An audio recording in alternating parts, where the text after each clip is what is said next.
Raised Rowdy. All right, everybody, let's get podcasting here. We have a lot to talk about, huh? Everybody, welcome to the Raised Rowdy podcast. My name is Kurt Ozan. I'm Nick Tressler. And we have Benny G in the house. What up, brother? What up? Where should I look? Over here? You can look at me or at Nick. Yeah. Yeah. Oh, great. Yeah, you're Great. good. We're rocking. Yeah. I don't know if I was supposed to look at some camera or... Everyone stare at the cameras only. They're everywhere. No, just kidding. Welcome. Dude, this is awesome to have you in here. Thanks for having me. I feel like everything's blowing up and going crazy for you right now for a good reason. Thank you. And I'm getting a lot of people calling me, being like, hey, you know that Benny G guy? What's the deal with him? Has he got management? Has he got booking? He's got a label? Does he have production and all this stuff Oh like my that? God. I'm like, I'm not his manager. So That's good, though. When the town talks, that means that everything's going in the right direction. It's cool. I mean, I've never experienced people caring about the music other than like my parents and my friends that when they were drunk. So yeah, we're doing the thing right now. hell yeah. Mm-hmm. Well, congrats at being extremely good at music. Thank You've got you. a I gift, appreciate man. it. Thank you, man. Oh. And thanks for coming to do our podcast. You said this is your kind of first grown-up podcast. First grown-up podcast. Okay, we might I have to love go that. over like the whole like, how did you learn to play guitar? Well, got why don't it, we man. start with how like you guys met? I remember you telling me that you met Benny at an event. Yes, it was at the first time I was at the basement with Kaylee. You guys did that like Oh, yeah, that was right for Caitlin Smith. yeah, and I'm like That's right. ripping on the guitar and just singing. And you were younger than you are now. How were you? It's probably 18. Yeah, dude, just shredding guitar, singing his ass off. I was like, oh my god, Thank you, dog. yeah, dude, totally ripping it. Thank you, man. Oh my, I was like, dang. And Kaylee's like, yeah, he's like 18. I'm like, holy shit. Dude, And then monumental talent. Absolutely. And then we Aw. got to see you play Whiskey Jam. Yeah, that's right. When we went to a Whiskey Jam. We were there just hanging in the crowd. And that was my first time seeing you, which, again, as Kurt said, and as the music that people can listen to explains, when you hit the stage, you put people on notice immediately. Oh, man. Thank you, dude. Absolutely. It's fun. I mean, I play with just musicians that are keeping me on my toes. So, Dude, your band is bad. You got some fucking great players. You're thank playing you, with. man. No, Yeah. it's really cool that they want to be a part of the music, and yeah, I'm just grateful for it. You know. Yeah.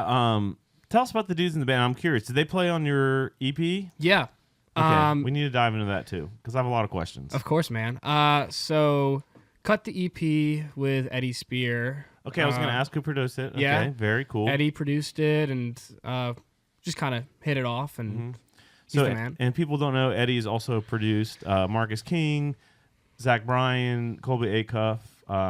He's just a Grammy-winning Sierra Farrell, Yeah. Grammy-winning cat, awesome producer, super cool, creative, really smart guy. Exactly. And I don't know. I just kind of wanted to have the boys play on it because I was like, I feel like might sound cliche coming from a musician, but we were just kind of creating the thing live before we, had any record of it. And I just felt like it'd come across most authentic if we kind of replicated the live thing to record it. And that's kind of what we did. Most of the songs, besides like overdubs, like keys overdubs or dobro or something like that, it's all pretty much live takes and like kind of cutting it old school, which felt pretty cool. It was kind of like the whole like tape method. So Yeah.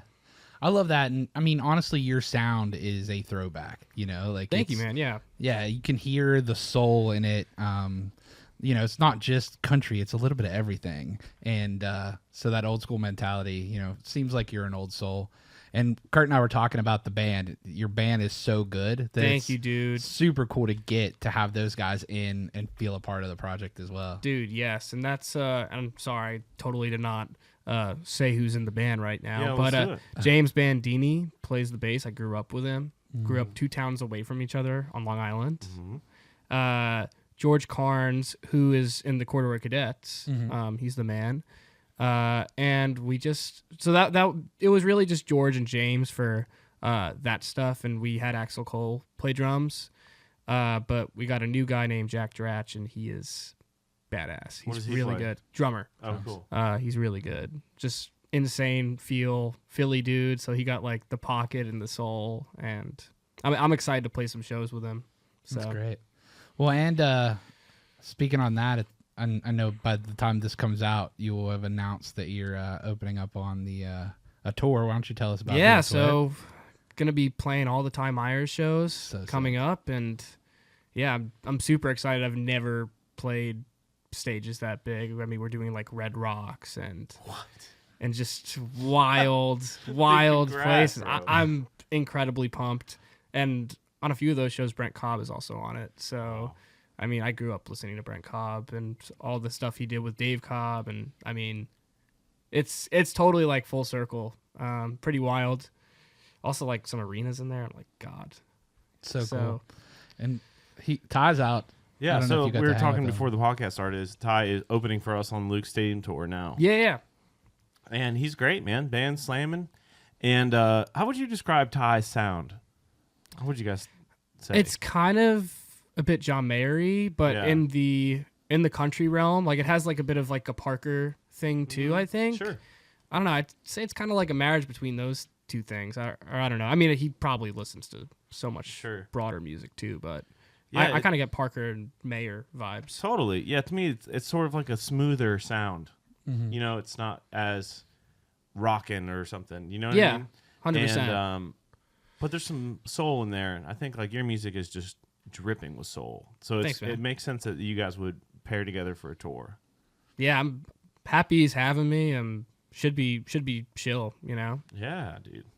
And so when you're going on tour, are you doing solo acoustic or are you bringing the boys or what? Bringing the boys, man. So George is actually going to sit this tour out because he's going to be with the cadets doing some stuff. But it'll be either power trio or we're going to bring on an aux guy and he'll play a bunch of stuff. Yeah, like dobro guy?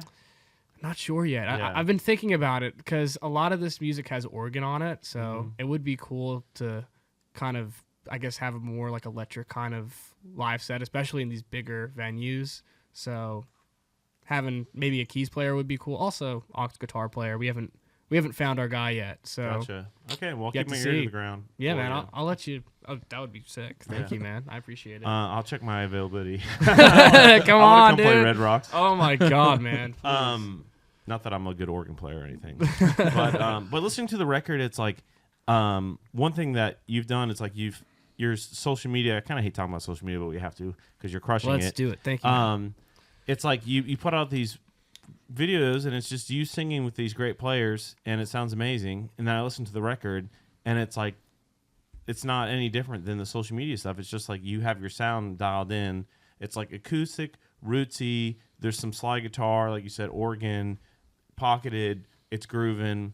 You know, songs about pretty girls and That's right. and it's just like, but it's simple. You know what I mean? It's nothing complicated on here, but it's just done extremely well, and I love that.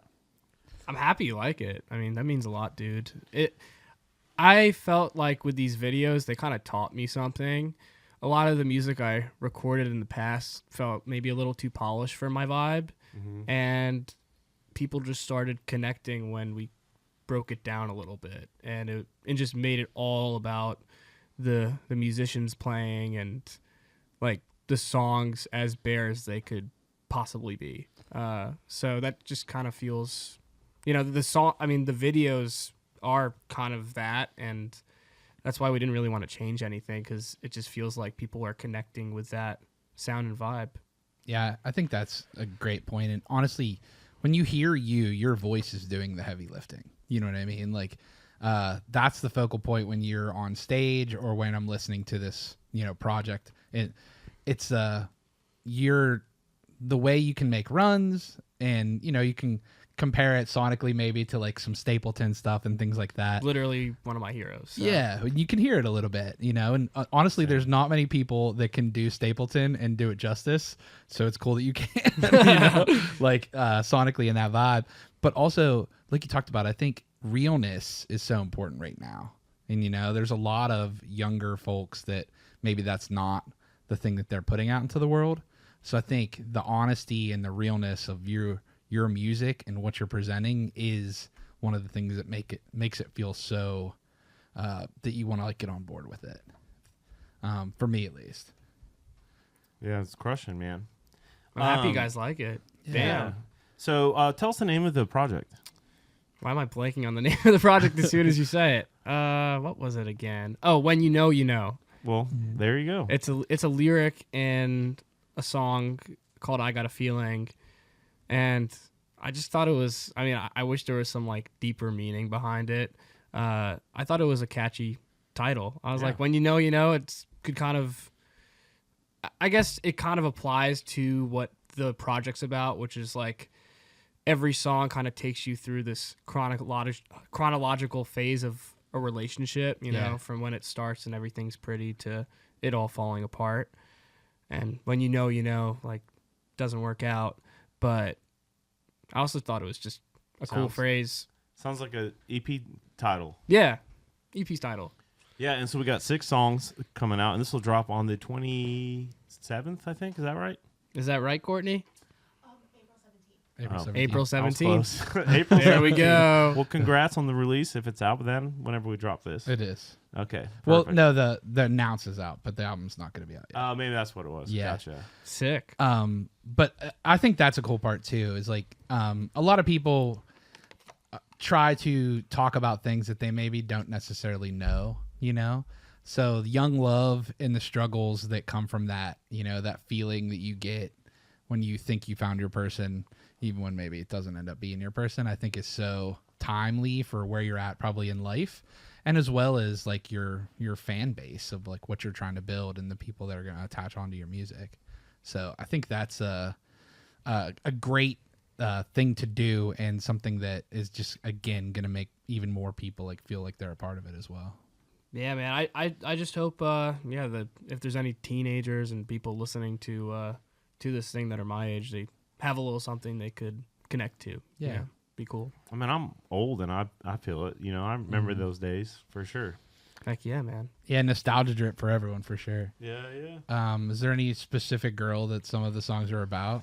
Yeah. I mean, that's how it works though, you know. Yeah, no, it's a lot of it is based on some. I mean, yeah, everything is based on something real. Yeah. I feel like when I was younger, just starting to write songs, like it was almost a bit harder for me to write songs about real stuff, just because I didn't live through really anything. But this is really the first body of songs where I'm like, okay, like I just believe everything, and I mean it's all based on true stories and stuff.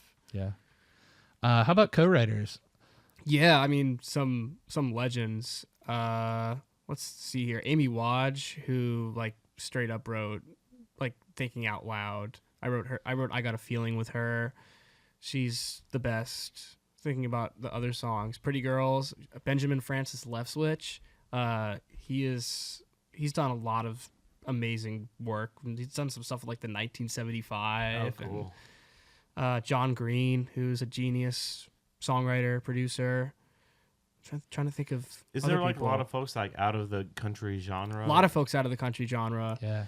I kind of just hit my people with a list of people I wanted to write with, and a lot of those people are just folks I have been fans of outside of country.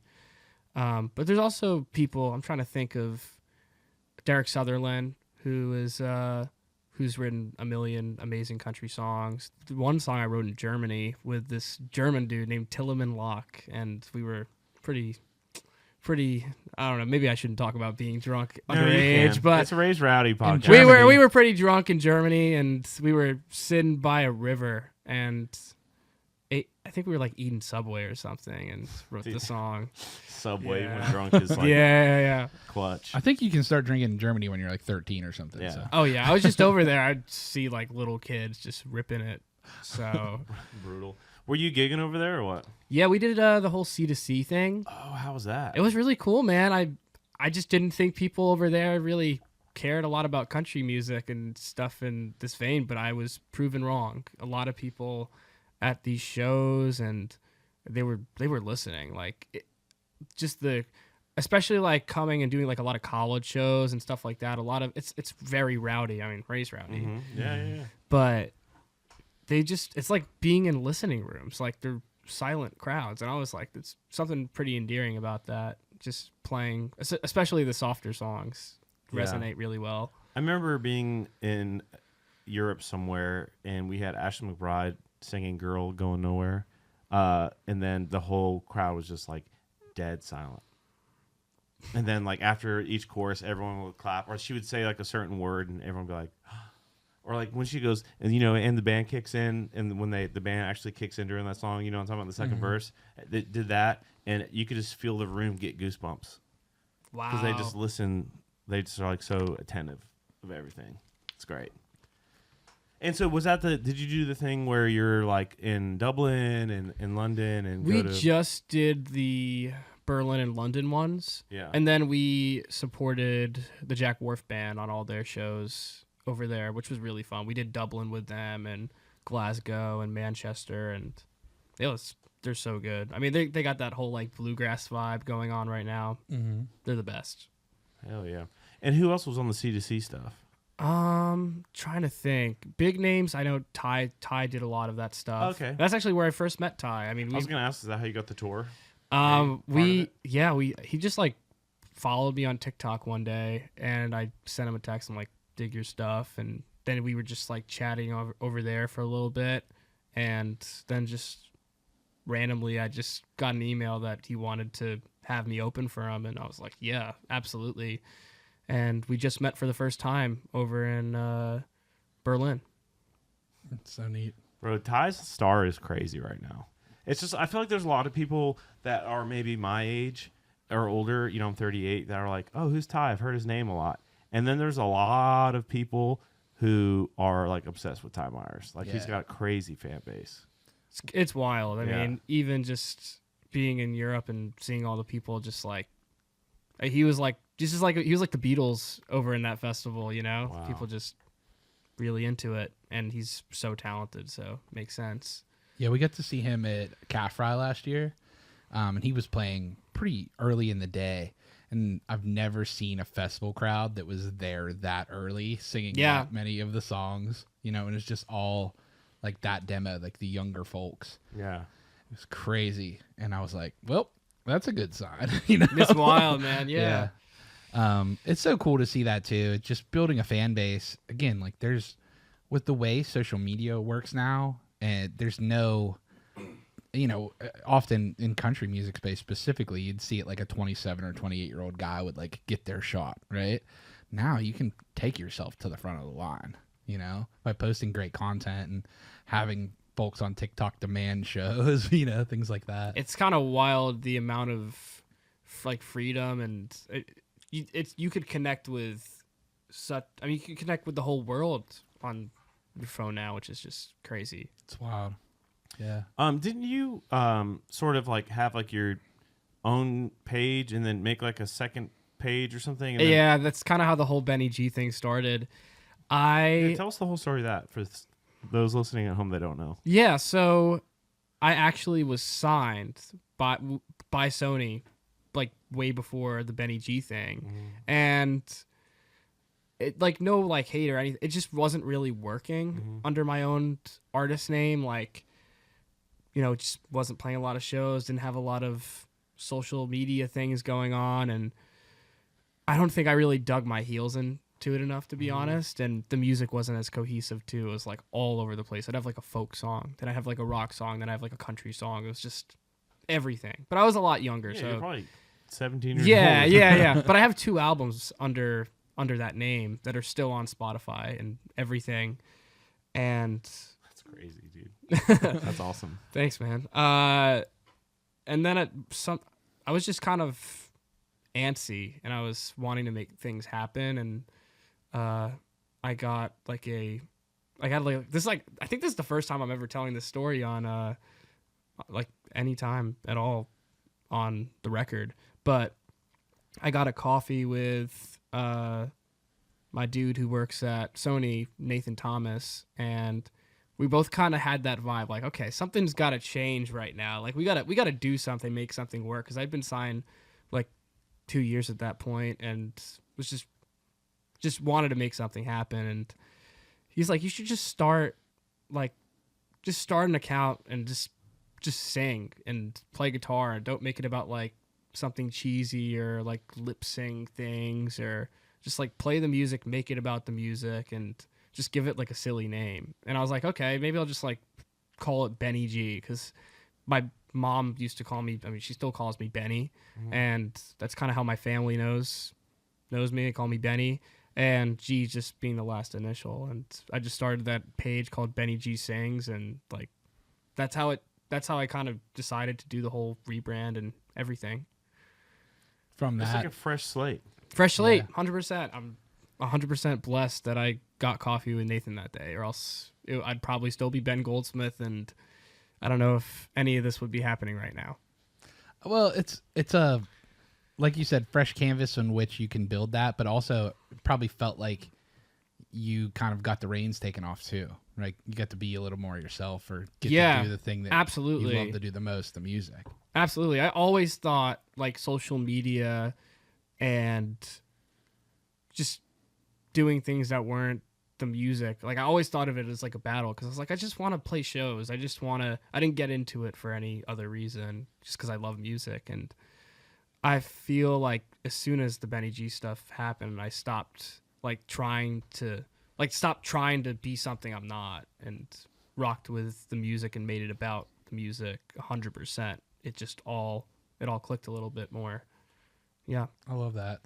And how hard is it when you are, freaking 16, 17, trying to figure out what your brand is? And oh my God, I had no clue. clue. I was throwing paint at the wall. Right. And I'm so grateful for, I'm so grateful for Sony and everybody that's been by my side, like just early believers. And literally, I got discovered at Whiskey Jam when I was like 16, and that's kind of how it all started. Ward, Sony, they just kind of stuck by me.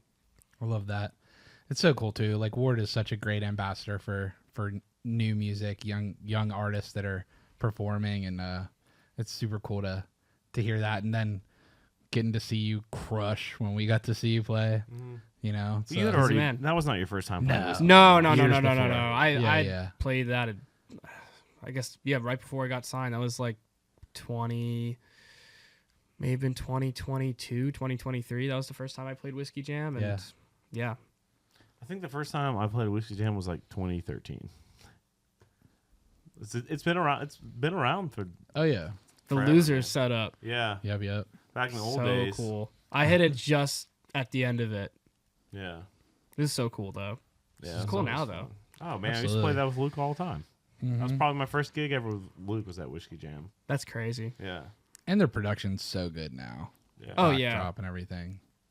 Absolutely. Yep. So who are some of the other, like, they always talk about like classes in Nashville, some other folks that are in your same like kind of age bracket that you think are great in the music scene too? Yeah, I'll shout out some people I love. Yeah. Solon Holt. Yeah. He's one of my really good buddies. He was also at C2C. Yeah. Crushed it. I tried to see every show I could of his. Trying to think. I mean, I know everybody's raving about this Joshua Sloan album, but I think it really is that good. Yeah. It's so good. Trying to think of other people. I've got some homework to do. Got some listening to do. Keep I'll going. s- Give me this one more. Obviously, Ty. Ty. Yeah. I mean, yeah, Ty's Yeah. amazing. I'm trying to think of somebody else. I love. She's kind of just. She's not just starting. She's been at it for a minute, but she's so talented. Jay Joyce. Yeah. She's really good. Yeah, we have her playing on Wednesday. She's so good. She's so good. Yeah, Nick's Oh my always god. hyping her up. Oh, what is it? Nick's always talking about her. She's so good. Yeah, just same thing. Like when you hear her play, just like you, honestly. Like, Thank you, man. when you hear you guys play, it's just, it's undeniable. Oh, thanks, dude. Which is, I mean, you can't fake that. It's either there or it's not. you know? she literally reminds me of a new Bonnie Raitt. Like Yeah. she's that Hell good. yeah. Hell yeah. Insane. Great player too. Oh you yeah, know, she is so good. full package. That's cool. So what are some of the things that you've gotten to do that maybe like 17-year-old you would have like pinched yourself to do? Oh man, well, I mean, I played the Ryman in September. That So was crazy. I opened for Anderson East. That's so sick. It was oh my That's god, so man. sick, dude. And Anderson has been just somebody I've looked up to my whole life. I was listening to him in middle school. Like that whole album Encore was Sure. that was probably still is one of my biggest influences. I've never heard anything bad about him as a person either. Like, He's just, like, the such coolest- a chiller, Yeah. such a chiller, and I mean, I've written a song with him, and Wow. like we're buddies now. It's so cool. So that's definitely up there, especially playing it with Anderson as well. What other would what else would be C2C, full I'm circle? sure was Yeah, pretty- that's pretty Yeah. damn cool too. touring Europe. Touring Europe, yeah. Oh my god, man. Yeah, Europe, the Ryman. I guess playing the Bluebird, Yeah. like that's something like when you move to Nashville, it's like it's the thing. I mean, all of the Oh, amazing yeah. songwriters are doing that, and I did that. Who did you get to play that with? John Green. I played that with Cecilia Casamon, who's also an amazing young singer-songwriter. Joey Hendricks, who's in that band Very Gently. Mm-hmm. So good. That band's so good. They are so good. Yeah. I feel like they're just kind of starting to like some blow up a noise. little bit too, Yeah. and they are, oh my god. That's who we saw when we saw Brothers LC. Oh yeah. Yeah. Okay, I remember now. This 3-part Yeah. harmony heaven. Yeah, So totally. good. Oh, so Singers. good. Yeah, just butter. Their thing's so cool too, and it's. I love that Nashville has so much different stuff in it. It's not just, traditional country music. There's a good rock scene. There's a lot of indie. There's a lot of course, like bluegrass. Even in the country genre, there's all For that sure. stuff. You know what I Yeah. mean? It's like I was watching Ty play this, stadium show. I'm like, this probably wouldn't have worked in the '90s. You know what I mean? Of course, obviously, but it's like it's so cool that the lane is so wide now. It is. Yeah. I mean, I don't know if I'd be considered a country artist in like the 90s too. I feel like it's such a supportive avenue for music right now, and Yeah. like I think as long as you kind of respect and know your history a little bit and kind of pay your reverence to it, like it's so like the lane is so wide. Like Yeah. there's so much stuff happening right now. Absolutely agree. It's such a wide lane, and then I mean, again, like even in Nashville, there's so much more than even what you would consider country. Yeah. Just because there's so many great musicians here. What are some of the things like you talked about? A good chunk of your influences. But Yeah. some of like maybe the artists that when you heard you were like, man, I want to do that. I know we're talking so much about Stapleton, but like that is really probably the biggest one for me. John Mayer as well. Ray LaMontagne was a very big one. Trying to think who else. I mean, I remember listening to Sailor's Guide from Sturgill. Yeah. And that was, I mean, I don't sound like Sturgill, but that's just a big one. Yeah. I love Billy Joel. He's like outside of country, like probably my favorite songwriter ever. Yeah. Everyone likes Billy Joel. Yeah, I feel like, yeah. You know what I mean? Can't hate him. Totally. And just like the whole like Laurel Canyon scene of songwriters like James Taylor Oh and my god, one of the Joni and best. Yeah. yeah, all that stuff. James Taylor probably being number one though. He played that. I just got to tell a story, but he played the Concert for Carolina benefit. That like, Oh my god, dude. and so I got to meet James Taylor, and Corey and Matt played with him, two guys from Luke's band. Wow. And I'm like, there's steel guitar on these songs. Like, come on, guys. But I got to hang out with him, and he was just like the nicest, coolest guy. That And, is like, the coolest thing to hear. I watched their sound check the night before, and I just sat outside, and it was James Taylor was sound checking, and I was smoking a cigar, and just listening to him and his son and their whole band sing. It was like the most insane singers. There's like 5 of them, and they're just like a choir of angels. It was crazy. Wow. And they're singing James Taylor songs. So they're singing amazing. It was just like, of course, they're not running any tracks, not running any click, and they're just doing it, and it's just amazing. It was so incredible. Oh man. And I was asking Corey and Matt, like, what's it like playing with James Taylor? And they're like, it's hard because he does his thing, and it's not like, it's very organic, and it flows and moves and it changes. So it's like you're just dialed in on him the whole time. And so you don't know when he's going to move, or, it's not like you have to like follow him, but he's facing this way. So you're behind him and you're looking at his right hand to see when he's about to kind of, you know what I mean? It's like, And everyone else in the band has played with him for so long. They're all, he's got the fiddle player and everything, and they're all so tuned in. They're just like the new guys coming into this like kind of private conversation. You know what I mean? So it was really cool. And Corey's like, dude, check this out. And he showed his phone, and it's like, hey, like I just appreciate everything you did. And it's an email from James Taylor. Like, thanks so much. Hope to see you again soon. Like, love JT or whatever. Whoa. James. I'm like, bro, you have James Taylor's email address. I'm like, give me your phone. He's like, no. Oh my God, man. Wow. Dude, he is definitely one of the most underrated acoustic guitar players ever. Like his guitar voicings and just it's crazy. Yeah, and he's got that right hand thing, and he plays all these crazy changes, and while singing everything, the songs are brilliant. Oh yeah, he's one of the greatest. Also, I've read somewhere that he said he's like, I've only written like 80 songs or something. What? Yeah, like only 80? Yeah, like Paul McCartney's like, you got to write 1,000 bad songs to get to your first good one, which is like what I think you should do. That's the advice I would give to people. But James is like, he writes very few songs. I'm sure he writes a lot and doesn't finish them, kind of a thing. But it's like he just doesn't write a lot. That's what he says. I don't even know how that could be physically possible. You know what I mean? Like, he just has such a good batting ratio. Where it's, he's batting 1,000. He just maybe doesn't tell us about the bad songs, I guess. Yeah. Wow. I don't know. Crazy. I don't really know any. I can't think of any bad James Taylor songs. No, obviously not. No way. Yeah, it's just everything. Crazy. I mean, how many records does he have? He only written 80 songs. I don't. It's like something like that where he just like basically writes a set of songs and then puts it out.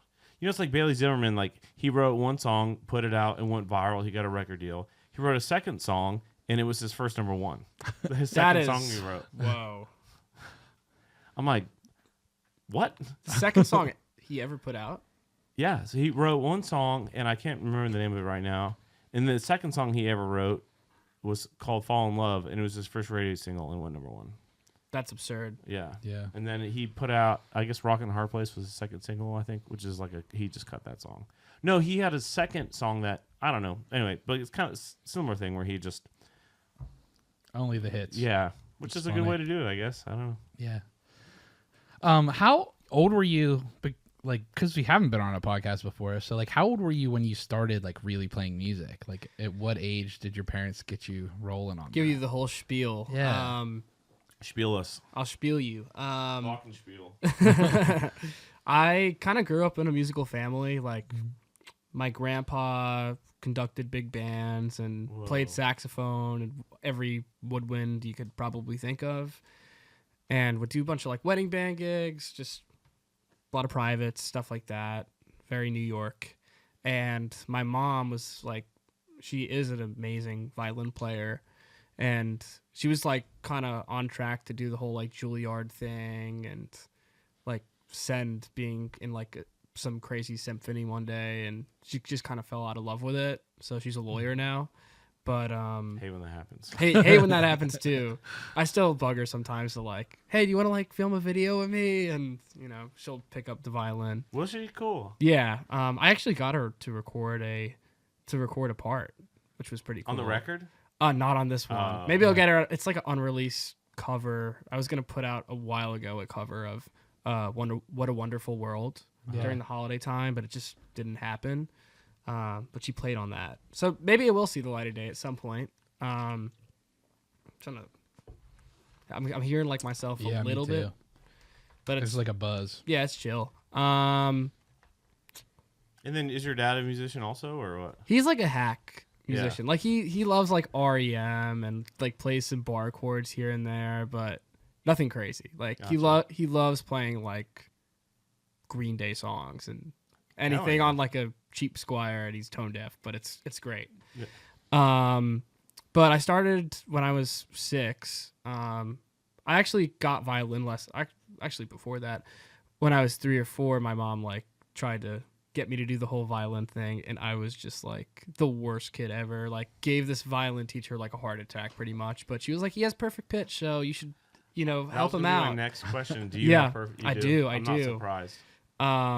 And then I picked up the guitar. I think it was AC/DC live at the River Plate. That was what I was watching at the time, and I was just like, I want to do that.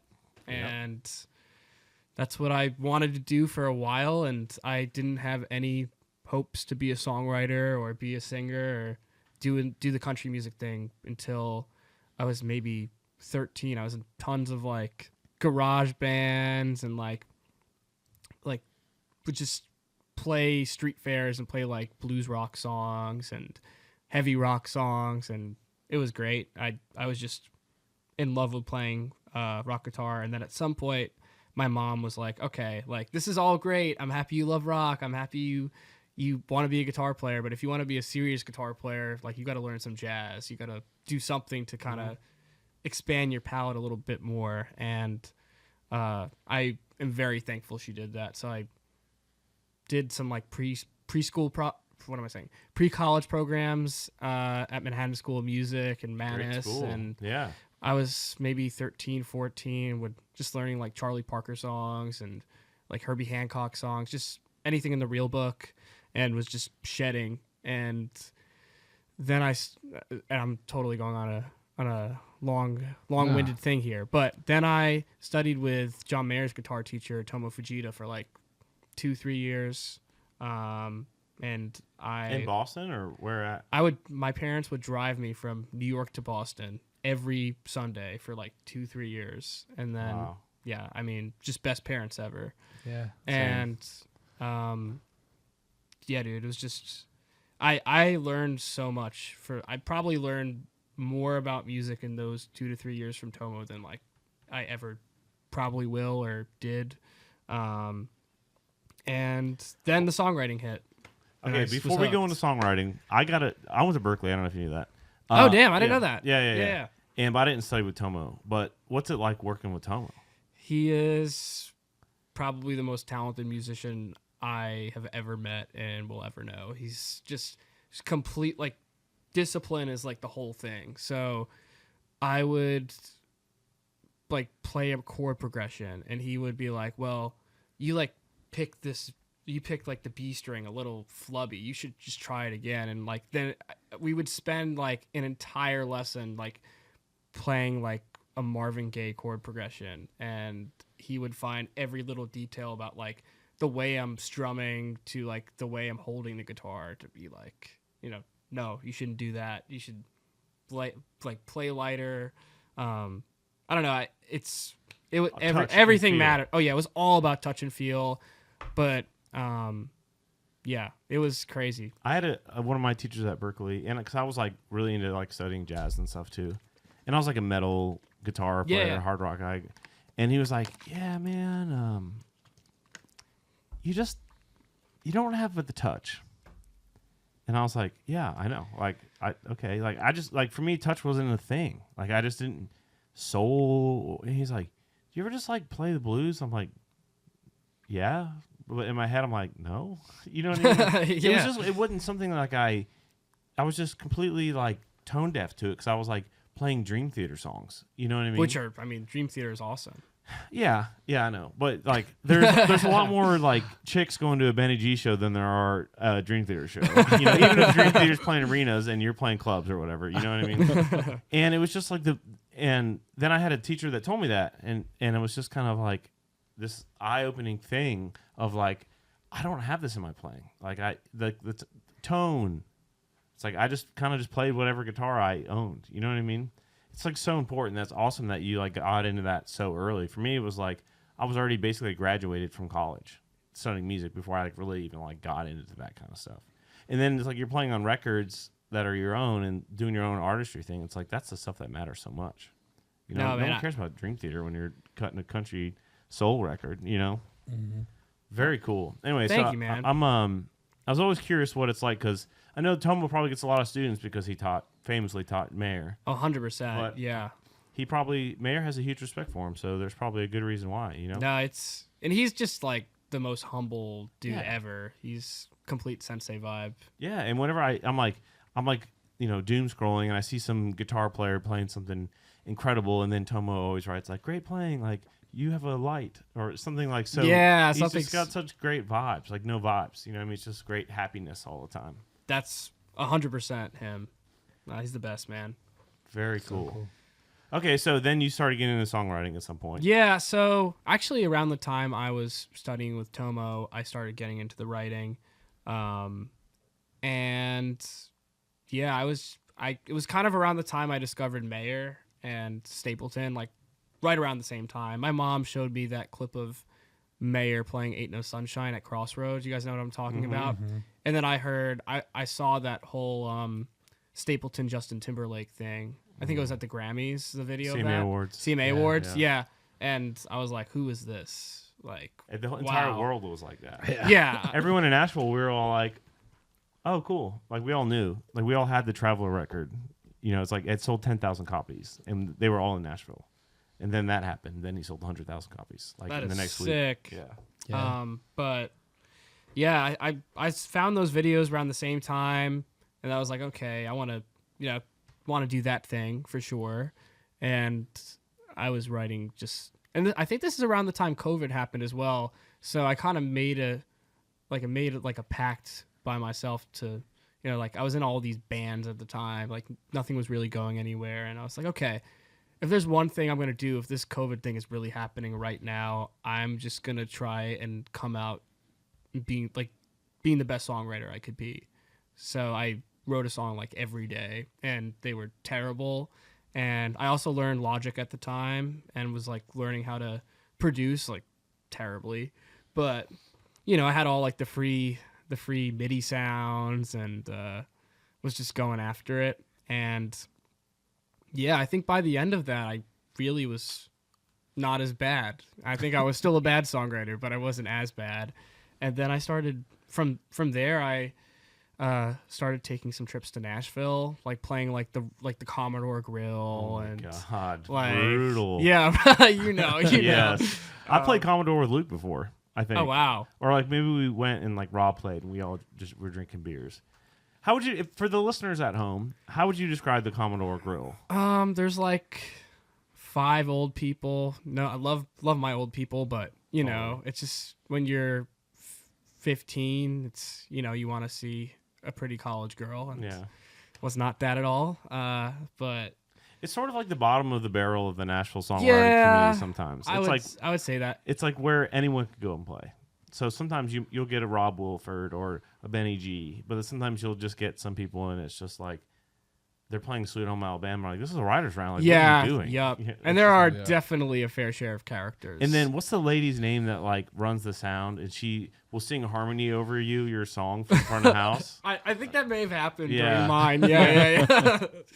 It's Haggard there. Anyway, sorry. So you were visiting Nashville, and you played the Did like Commodore. Commodore and Douglas Corner or whatever. I actually didn't do Douglas Corner, but I've heard. I've only done it once, and I vowed I would never do it again. And I would. The dude at Bella Napoli Pizzeria was a very nice man, and he let me play outside on his patio for an entire summer. Like because I like made it like a thing to myself. I'm just gonna go to Nashville for the summer.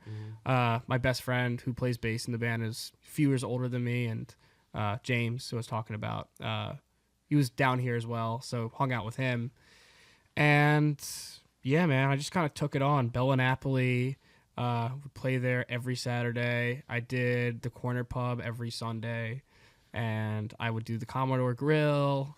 Where else would I play? And how old were you at this point? Damn, I must have been 15, 16. And you're playing 3-hour cover gigs or whatever. Yeah, 3-hour cover gigs, and sprinkling my originals that were really bad at the time in, but you get the point. A lot of Mayer, a lot of Stapleton, a lot of Stevie Wonder, just anything that made me feel a little bit better doing it. And yeah, I'm trying to think. And then Ward, I think Ward was just at one of the Corner Pub shows, and so was Mitchell Tenpenny. They were both there hanging out, watching me, and Mitchell was like, dude, like, you're the man, like, keep doing it. Just like super encouraging, nice. And that was like one more thing to just like keep sending it. I was like, heck yeah. And then Ward was like, you want to come play Whiskey Jam? And did Whiskey Jam, and then I literally like Ward put me on blast, and he was like, "This kid, he's 16, yada yada yada." I was just went up there, played the acoustic guitar, and like didn't have a band, just did it myself, and didn't play Sweet Home Alabama or any covers, which felt so redeeming. And the next morning, like the video didn't go viral per se, but it went viral within like the Nashville music industry, and I woke up to a Sony DM followed you. Yeah. Warner Chappell followed you. Yeah. All these A&R dudes just hitting me up like, "Hey, I'm with Atlantic. Hey, I'm with Sony."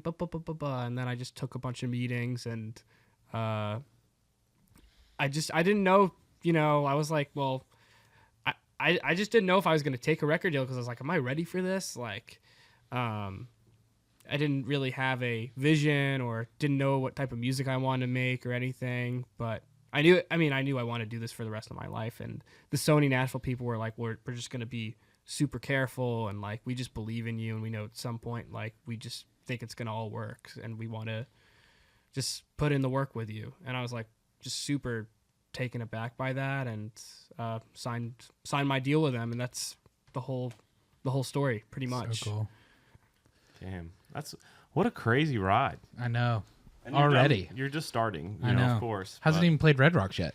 Crazy. Oh my god. 20-year-old and you haven't even played Red Rock? What a scrub. Oh my dog. god. Oh. So funny. No, man, it's that's the thing too. It's so cool, and honestly, that's a more traditional Nashville way than like having to get all of your smoke on social media, which you have had since, right? Like, Oh my god, yeah. I mean, it's been great, the whole social media thing in the past year, but I'm very happy it's happened the way it has, because I feel like I almost am the person where like I feel like I'd probably feel some guilt if I didn't pay my dues a little bit in town, like just doing those things. Like, I feel like you should do that. builds character for sure, Yeah. That way, if you go and you play to no one a couple times, it doesn't feel super weird. Yeah, no. And you know how to play a gig. Yeah. 100%. You know how to act on stage when you're at Red Rocks. Or Yeah. Madison Square Garden or whatever. God, that's the shooting star. That is like the Is that your like dream Oh, venue? MSG. I mean, Long Island kid. Of course. Yeah. Of Like, course. You're Billy Joel. that's 10,000 times. that in a is row. literally, if I could do that, if I could do the Billy Joel thing, I would do it. Yeah, totally. Send it. You're going to need 1,000 comps for that one. Oh my god, yes. I'm getting the entirety of Nashville to come to that. Our drummers from Long Island, and when we played MSG, Jake's parents through like Luke's management or whatever, I think they bought like 50 tickets for their family. It was just like Wow. everyone came. Yeah. As they should. Yeah, Yeah. of course, absolutely. Long Iconic Island, I'm venue. gigging over here. Eh, what are you talking Yeah. about? I'm playing MSG tonight. Well, man, thank you for coming out and hopping on the pod. Thanks for having me. This is Absolutely. great. It's been great. From seeing you the first time I did, and honestly, like literally before we had that happen, Kurt just like gushing over you once he Well, met you. you're so. the man, bro. Dude, you are, dude. Congrats. The record's great, dude. Thank you, Yes. man. Thank you, dude. It's such a good representation, like you said, of your sound, and we can't wait to hear what's next after that, man. Dude, yeah, I just came from a right now, and I'm just like soon as, I mean, we're going to release this EP, but I'm like already on to like, what's the album look like? And Yeah. I'm just, there's never ending thoughts, never ending songwriting. So That's the way that it hopefully keeps music, working. After the EP. Yeah, that's the way it keeps working, man. And you can see the work ethic that you have. Hear you talk about it and honestly, you see it how good you Yeah, play and your guitar, love of too. music, man. Yeah, Thank you, Infectious. I guys. want to go write a song right now. yeah. I mean, you guys Heck should yeah. do that. I will not. Yeah. But All right. Do it. well, guys, thanks for joining us. Make sure you follow Benny on social media. Do you want to shout out your handles? Sure, yeah. Benny G Sings with a Z. Singer. He's a singer. Sings. And yeah, you could follow the Spotify and the Apple Music, just Benny G. And Bands in Town. I'm blanking. I don't think I have a Twitter, so there you go. The new EP. Check out the new EP and go see him on tour with Ty. Yo. All right, y'all. Thanks for checking it out. Cheers. Cheers.